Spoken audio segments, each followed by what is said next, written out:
다 함께 사도신경으로 우리의 신앙을 고백드리겠습니다. 나는 전능하신 아버지 하나님 천지의 창조주를 믿습니다. 나는 그의 유일하신 아들 우리 주 예수 그리스도를 믿습니다. 그는 성령으로 잉태되어 동정녀 마리아에게서 나시고 본디오 빌라도에게 고난을 받아 십자가에 못 박혀 죽으시고 장사된 지 사흘 만에 죽은 자 가운데서 다시 살아나셨으며 하늘에 오르시어 전능하신 아버지 하나님 우편에 앉아 계시다가 거기로부터 살아있는 자와 죽은 자를 심판하러 오십니다. 나는 성령을 믿으며 거룩한 공교회와 성도의 교제와 죄를 용서받는 것과 몸의 부활과 영생을 믿습니다. 아멘.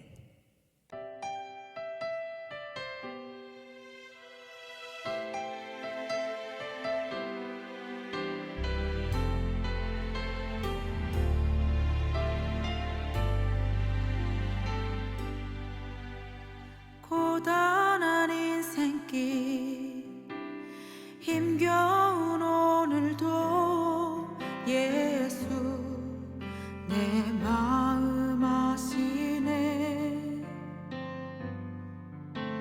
지나간 아픔도 마주할 세상도 예수 내 마음 아시네.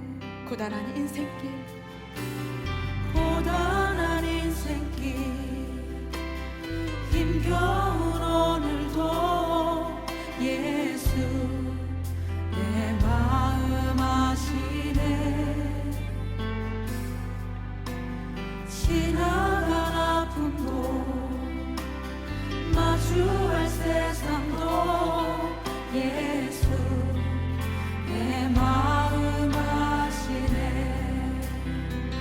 믿음의 눈 들어 주를 보리. 이 또한 지나가리라. 주어진 내 삶의 시간 속에 주의 뜻 알게 하소서. 좋으신 하나님, 주일 아침 이렇게 주님 앞에 모여 예배드릴 수 있게 해주셔서 감사합니다. 지난 한 주간 세상 속에서 지은 모든 죄 주님 이 자리에서 용서받을 수 있게 해주시고 앞으로는 주님께 영광이 되고 주님이 기뻐하시는 생활을 할 수 있도록 도와주세요. 하나님, 지금 코로나 때문에 교회에 오지 못한 학생들이 있습니다. 이 코로나가 빨리 끝나서 모든 학생들이 교회로 올 수 있도록 도와주세요. 그리고 말씀 전하시는 전도사님을 통해 주님을 더 알게 하시고 작은 믿음이 큰 믿음으로 되게 도와주세요. 이 모든 말씀 예수님의 이름으로 기도드렸습니다. 아멘. 오늘 우리에게 주시는 하나님의 말씀은 마태복음 18장 21절에서 35절 말씀입니다. 그때에 베드로가 나와 이르되 주여, 형제가 내게 죄를 범하면 몇 번이나 용서하여 주리이까? 7번까지 하오리이까? 예수께서 이르시되 내게 이르노니 7번뿐 아니라 7번을 70번까지라도 할지니라. 그러므로 천국은 그 종들과 결산하려 하던 어떤 인군과 같으니 결산할 때에 10,000달란트 빚진 자 하나를 데려오매 갚을 것이 없는지라. 주인이 명하여 그 몸과 아내와 자식들과 모든 소유를 다 팔아 갚게 하라 하니 그 종이 엎드려 절하며 이르되 내게 참으소서 다 갚으리이다 하거늘 그 종의 주인이 불쌍히 여겨 놓아 보내며 그 빚을 탕감하여 주었더니 그 종이 나가서 자기에게 100데나리온 빚진 동료 한 사람을 만나 붙들어 목을 잡고 이르되 빚을 갚으라 하매 그 동료가 엎드려 간구하여 이르되 나에게 참하소서 갚으리이다 하되 허락하지 아니하고 이에 가서 그가 빚을 갚도록 옥에 가두거늘 그 동료들이 그것을 보고 몹시 딱하게 여겨 주인에게 가서 그 일을 다 알리니 이에 주인이 그를 불러다가 말하되 악한 종아, 내가 빌기에 내가 내 빚을 전부 탕감하여 주었거늘 내가 너를 불쌍히 여김과 같이 너도 내 동료를 불쌍히 여김이 마땅하지 아니하냐 하고 주인이 노하여 그 빚을 다 갚도록 그를 옥졸들에게 넘기니라. 너희가 각각 마음으로부터 형제를 용서하지 아니하면 나의 하늘 아버지께서도 너희에게 이와 같이 하시리라. 아멘. 오늘 말씀의 제목은 하나님 나라를 이 땅에라는 제목입니다. 오늘 본문은 베드로가 예수님께 다른 사람의 잘못을 몇 번이나 용서해 주어야 하는가에 대한 질문으로 시작이 됩니다. 여러분은 누군가의 잘못을 몇 번까지 용서해 줄 수 있겠습니까? 또한 여러분은 다른 사람의 잘못을 어디까지 용서해 줄 수 있습니까? 이러한 베드로의 질문에 대하여 예수님은 7번씩 70번이라도 용서해 주어야 한다고 말씀을 하십니다. 베드로가 제안한 7번은 당시 이스라엘 문화에서 결코 적은 횟수가 아닙니다. 특별히 7이라는 숫자는 이스라엘에서 완전을 의미하는 숫자였고, 베드로는 스스로 7번을 제안하면서도 이 정도면은 충분할 것이라고 생각을 하였을 것입니다. 그런데 예수님은 7번이 아니라 7번을 70번씩이라도 용서해 주라고 말씀을 하십니다. 7번씩 70번을 용서라는 예수님의 말씀은 결국은 무제한적인 용서를 의미합니다. 이렇게 한정이 없는 무제한적인 용서를 말씀하시면서 예수님은 하나님 나라에 대한 비유를 말씀하십니다. 어느 나라의 왕이 결산을 위하여서 자신의 모든 종들을 다 부릅니다. 그런데 종들 가운데 한 사람이 무려 1만 달란트의 빚을 지고 아직 갚지 못하고 있다는 사실을 알게 됩니다. 왕은 당장 그를 데리고 와서 1만 달란트의 빚을 갚도록 요구를 합니다. 그리고 그가 갚을 능력이 없자 왕은 그 종을 향해서 그러면은 너의 집, 그 다음에 너의 모든 재산, 그리고 너의 아내, 너의 자녀까지, 그리고 내 몸까지 다 팔아서 빚을 갚으라고 요구를 합니다. 그러자 이 종은 왕에게 자신이 정말 빚을 다 갚을 때니 이 왕이 내린 처분을 거두어 줄 것을 간절하게 애원합니다. 이 종의 애원을 들으면서 왕은 그를 긍휼히 여겨서 오히려 그의 모든 빚을 탕감해 줍니다. 1만 달란트라는 어마어마한 빚을 탕감해 주고 그를 집으로 돌려보냅니다. 자, 이 종의 기분이 얼마나 좋았겠습니까? 무려 1만 달란트의 빚을 면제받아서 한 푼도 갚지 않아도 되니 진짜로 그는 하늘을 나는 같은 기분이었을 것입니다. 그렇게 기분 좋게 집으로 돌아오는 길에 그는 자신의 동료 한 사람을 만납니다. 그 동료는 자신에게 100데나리온의 빚을 지고 있는 동료였습니다. 종은 그에게 자신에게 진 빚 100데나리온을 갚을 것을 요구를 하고 있습니다. 그러자 이 사람은 지금 당장 갚을 수 없으니까 조금만 기다려달라고 또 부탁을 합니다. 그런데 놀랍게도 이 1만 달란트의 빚을 탕감받은 종은 100데나리온의 빚을 진 자신의 동료를 감옥에 가둡니다. 이 소식을 듣고 이 옥에 갇힌 사람의 동료들이 그를 너무나 안타깝게 여겨서 이 종의 이야기를 왕에게 고합니다. 왕은 너무나 화가 나서 다시 그 종을 부릅니다. 그리고 그 종을 향하여 이 악한 종아, 나는 너를 불쌍히 여겨 1만 달란트의 빚을 탕감해 주었는데 너는 내 친구가 조금도 불쌍하지 않더냐라고 이야기를 하면서 종을 감옥에 가두고 그 빚을 다 갚을 때까지 감옥에 나오지 못하도록 명령을 내립니다. 우리는 여기서 100데나리온과 1만 달란트의 화폐의 가치에 대해서 한번 알아봅시다. 당시 한 데나리온은 일용직 노동자가 받는 하루 품삯이었습니다. 그렇다면 오늘날 우리 일용직 노동자가 하루에 한 10만 원에서 10만 원 정도를 받는 것으로 계산하였을 때 100데나리온이면은 1000만 원에서 1200만 원 정도의 화폐 가치를 지닙니다. 이 금액이 결코 작은 가치는 아닐 것입니다.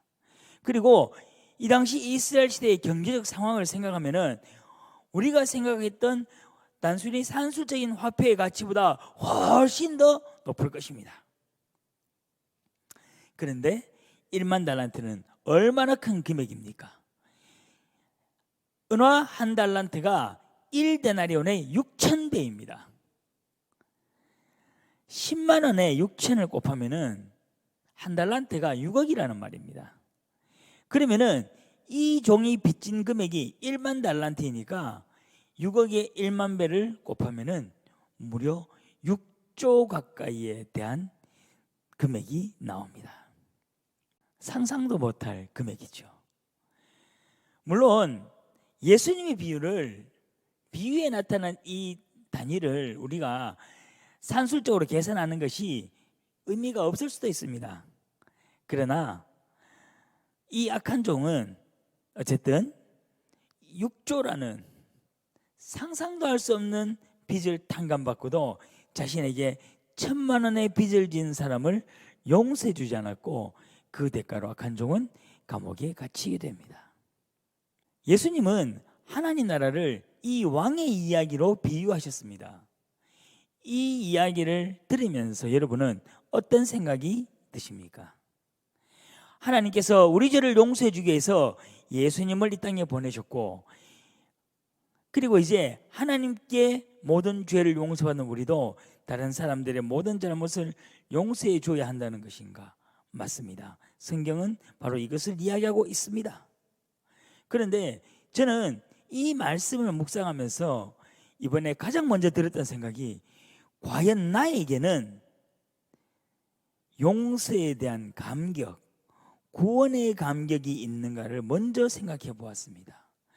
하나님께서 정말 내 죄를 사해 주셨다는 그 죄 사함에 대한 감격이라든가, 하나님께서 정말 죄인이라서 죽을 수밖에 없는 나를 구원해 주셨다는 그 구원의 감격이 나에게 있는가를 먼저 생각해 보았습니다. 여러분 혹시 이런 경험이 있지 않은가요?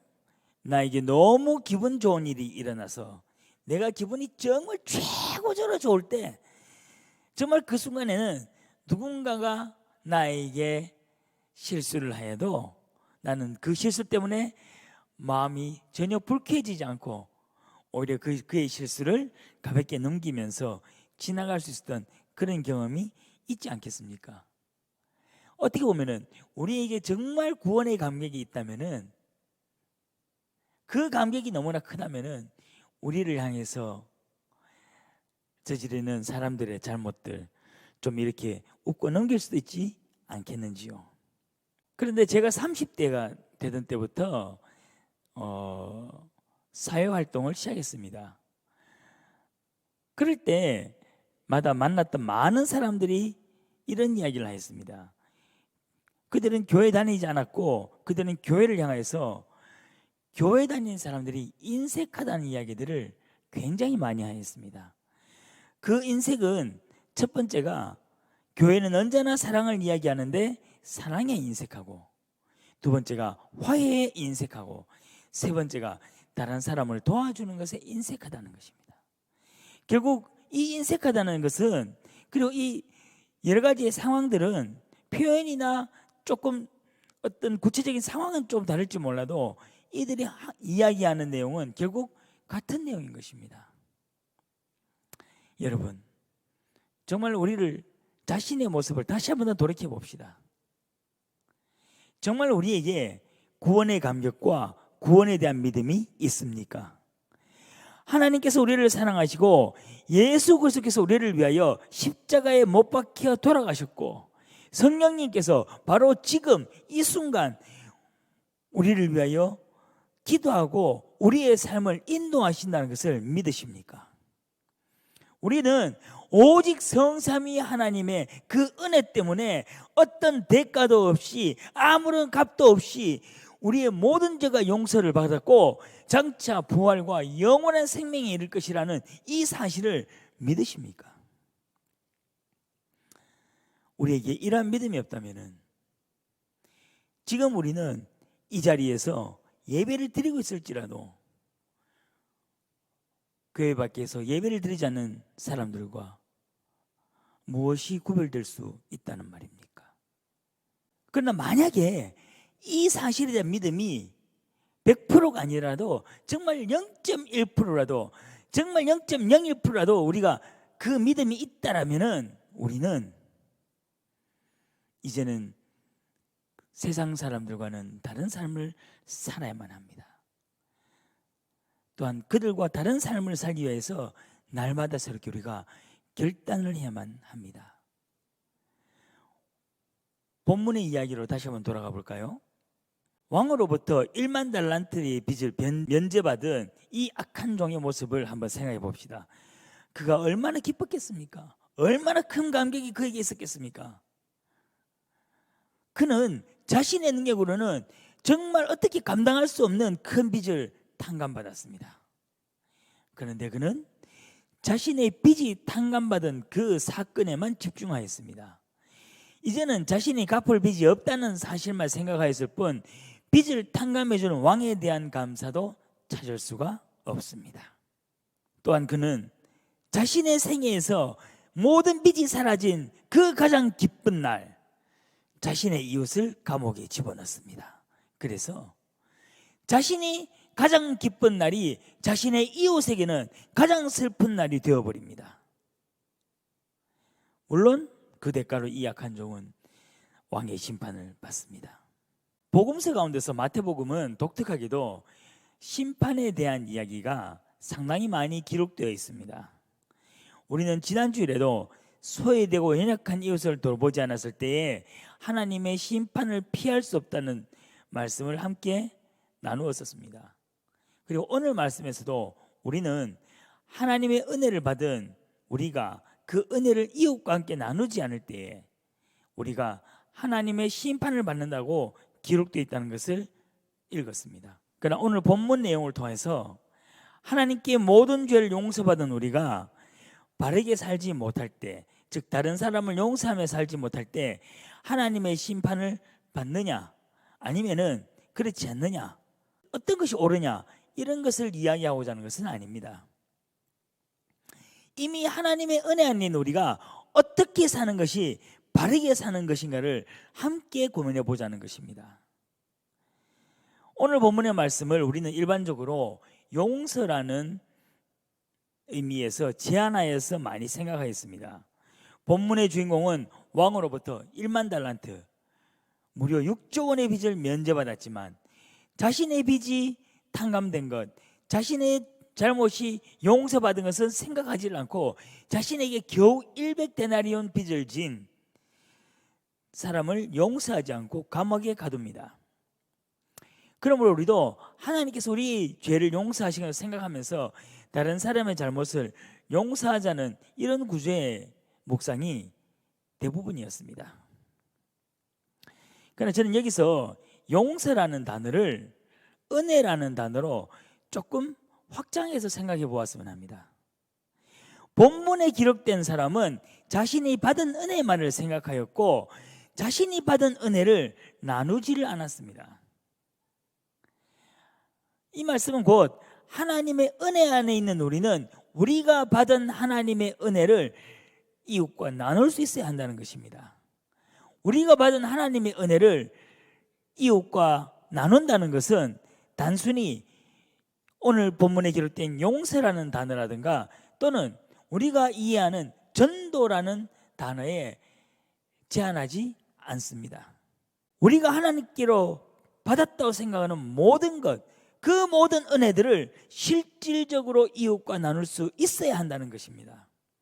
우리가 하나님께 사랑을 받았으면은 사랑으로 나누어야 되고, 우리가 하나님께 용서를 받았으면은 용서로 나누어야 되고, 우리가 하나님께 물질을 받았으면은 물질로 나눌 수 있어야 된다는 것입니다.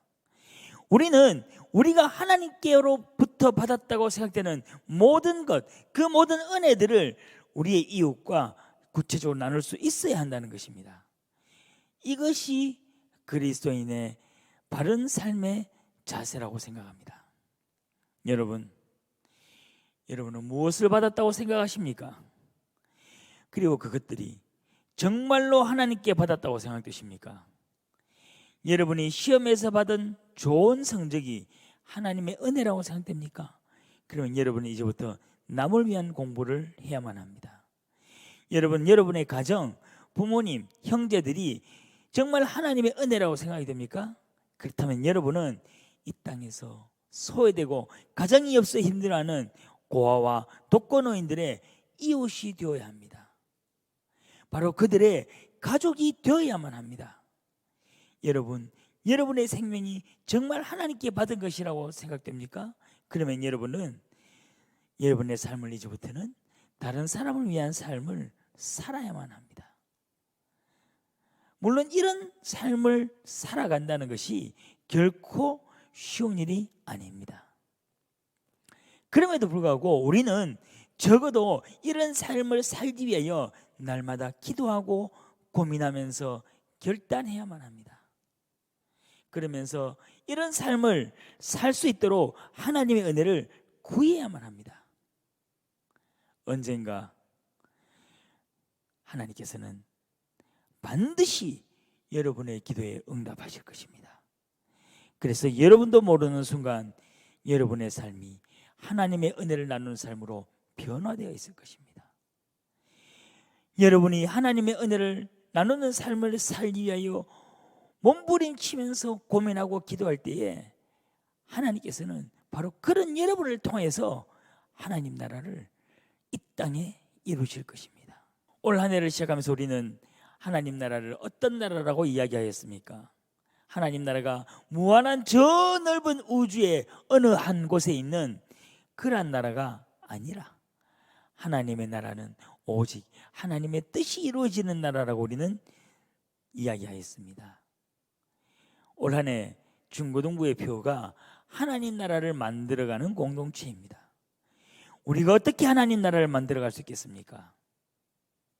그것은 우리가 우리 마음대로 우리의 원하는 대로 우리의 삶을 사는 것이 아니라 우리 삶을 정말 하나님의 뜻에 맞는 삶을 살기 위하여 노력하고 고민하고 기도할 때에 하나님께서 바로 그런 우리를 통해서 이 땅을 하나님 나라로 만들어 가실 것입니다.